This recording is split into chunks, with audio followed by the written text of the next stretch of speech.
Bonjour à tous, alors j'espère que vous allez bien. J'avais envie de vous parler aujourd'hui, ça fait longtemps, ça fait 6 mois que je ne vous ai pas parlé. Donc aujourd'hui j'avais envie de partager oralement, cette fois, le tracé intuitif effectué pour la conjonction Jupiter-Mars en Gémeaux. Alors la conjonction exacte a lieu le 14 août, mais le tracé couvre la période du 10 au 18 août environ. Donc ce qui ressort de ce tracé que vous avez ici sous les yeux, c'est une invitation à donner du sens à l'action que l'on pose ou à l'engagement que l'on signe.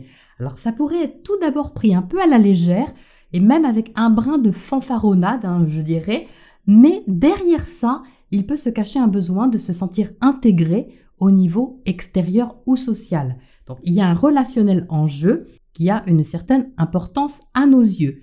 Alors, il y a une subtile énergie qui se dégage et qui est un peu du genre « Regarde, tu vois, je suis cap !» Mais ça pourrait dissimuler une secrète envie d'approbation. Pourquoi ? Eh bien, par manque de confiance intérieure, certainement non avouée. Alors, ça reste toutefois une belle énergie d'audace et de dépassement de soi si elle est bien utilisée et si on fait les choses en accord profond avec notre motivation. Si la stimulation vient d'une personne extérieure, ça peut être le cas aussi, alors il est conseillé d'avoir pleinement conscience de ce que cela implique en amont avant d'engager quoi que ce soit ou de promettre même quoi que ce soit. Donc il est préférable d'éviter de signer les yeux fermés et dans la précipitation. La proposition, c'est de réfléchir à un projet, une envie, une perspective, en se donnant le droit de reporter un peu notre positionnement ou notre décision pendant quelques jours, parce que l'emballement ressenti pourrait être tentant, mais les questions d'ordre pratique ou logistique ne doivent pas être ignorées. Donc la question la plus utile à se poser pourrait ressembler à comment faire au mieux avec cette tornade.